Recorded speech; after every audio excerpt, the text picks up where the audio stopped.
Bismillahirrahmanirrahim. Assalamualaikum warahmatullahi wabarakatuh. Sebelumnya perkenalkan, nama saya Hasda dari kelas MBS 2A dengan NIM 21040300022.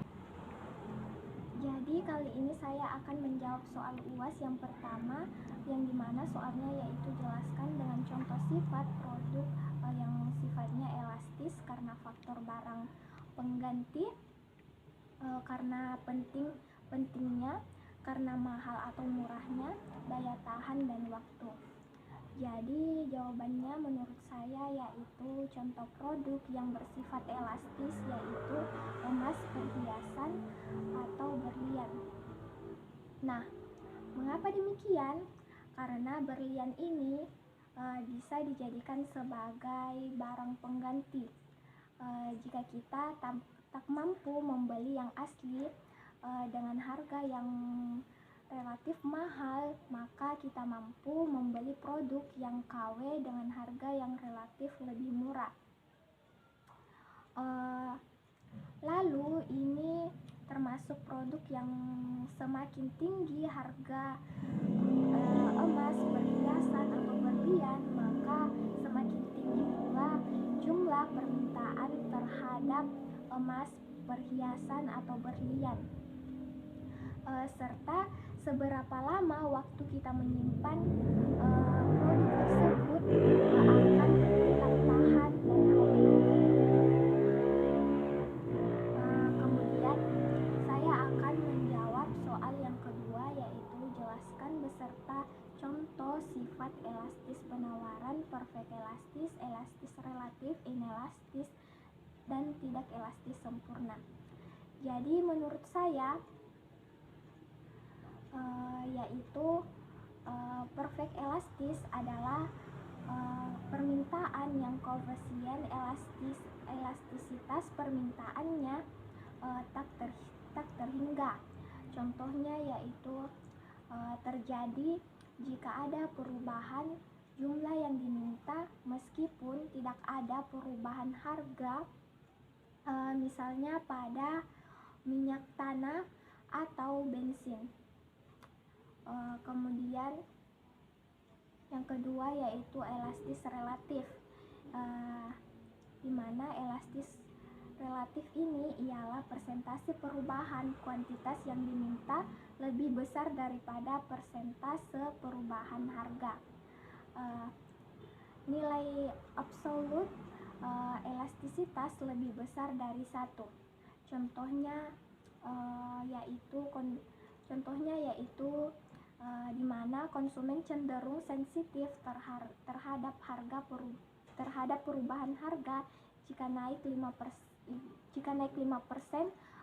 kuantitas yang diminta turun lebih dari 5%. Sebaliknya, jika harga turun 5%, kuantitas yang diminta naik lebih dari 5%. Kemudian jika kurva permintaan relatif inelastis, menurunkan harga adalah opsi terbaik untuk meningkatkan total pendapatan. Itu akan menghasilkan peningkatan permintaan yang lebih signifikan, sehingga efek peningkatan permintaan lebih besar terhadap pendapatan daripada efek penurunan harga.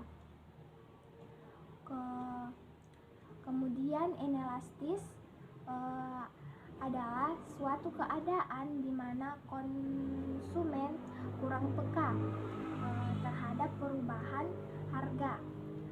Contohnya adalah walaupun harga beras naik, konsumen tetap akan membelinya. Mengapa demikian? Karena beras merupakan salah satu kebutuhan pokok manusia. Kemudian yaitu elastis tidak sempurna, adalah perubahan harga yang tidak mempengaruhi jumlah produk yang diminta. Artinya yaitu berapapun harga yang ditawarkan, kuantitas produk, barang, atau jasa tetap tidak berubah. Contohnya yaitu tanah. Meskipun harga tanah ini naik terus, kuantitas yang tersedia tetap terbatas. Kemudian lukisan milik pelukis yang telah meninggal. Berapapun harga yang ditawarkan atas lukisan tersebut. Kemudian soal yang ketiga yaitu jelaskan contoh dua produk yang mewakili jenis pasar yang telah Anda pelajari. Jadi yang pertama yaitu pasar persaingan sempurna. Contohnya yaitu produk beras, di mana produk beras ini memiliki jumlah pembeli dan penjual beras yang sangat banyak karena termasuk kebutuhan pokok. Kemudian setiap pembeli dan penjual tidak memiliki kekuatan untuk mempengaruhi Kemudian yang kedua yaitu pasar monopolistik. Contohnya produknya yaitu shampoo, di mana shampoo ini terdapat banyak penjual shampoo, namun masing-masing produsen menjual merek dan tipe yang berbeda-beda, sehingga konsumen terbagi-bagi untuk membeli di dalam pasar ini. Kemudian soal yang keempat yaitu jelaskan contoh dari jenis-jenis biaya yang telah Anda pelajari. Jadi menurut saya jenis-jenis biaya yang telah saya pelajari yaitu yang pertama ada yang disebut dengan biaya overhead variabel, di mana biaya ini jumlahnya berubah secara langsung atau proporsional sesuai dengan tingkat hasil produksi yang kita hasilkan. Misalnya produksi kita meningkat, maka biaya variabel ini juga akan meningkat. Contohnya yaitu seperti bahan baku mie. Semakin banyak mie instan yang kita hasilkan, maka semakin banyak pula bahan baku yang akan kita gunakan. Kemudian semakin tinggi jam kerja terhadap karyawan bagian produksi, maka biasanya biaya lemburnya juga akan semakin besar. Kemudian ada juga biaya yang terkait secara tidak langsung dalam proses produksi, tetapi akan terus berlangsung sepanjang aktivitas perusahaan itu. Jadi baik produksi nol atau produksinya lebih dari nol, maka biaya ini akan terjadi, di mana biaya ini disebut dengan biaya semi variabel. Contohnya yaitu pemeliharaan bangunan, kemudian pemeliharaan mesin kendaraan, kemudian rekening listrik, air dan telepon. Karena dikatakan biaya semi variabel, misalnya yaitu pada biaya telepon, air, listrik, pemeliharaan bangunan dan sebagainya. Karena biaya demikian akan tetap dibayarkan walaupun produksinya tidak berlangsung, dan demikian pula pada saat produksi berlangsung tentu ada perubahan yang terjadi atas rekening atau biaya tersebut.